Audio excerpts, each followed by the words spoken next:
mama? Because I don't want to drive today. You're driving. You should try. No. But I wanted to let you know, baby, that I changed the tire. For what? Yeah. Look at it. Ooh, it look brand new. I know, I changed How much, it. for 50?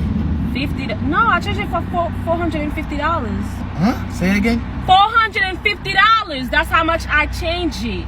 You serious? Yeah. What's wrong? Baby, you got finesse. How did I get finesse? Wow, you should have given me that money, man, so I can feed the homeless. Buy them some pizza. What Where's do the you money, mean? though? How did I waste the money? That's how much they changed him, right? No? What you mean no? The guy literally told me that God. he usually charged them $500 and he do it for me for $450 because he likes my braids. Bro, we should call police right now. Police for what? Here's the paper. Why should we call police? He gave you a paper? Yeah. For what?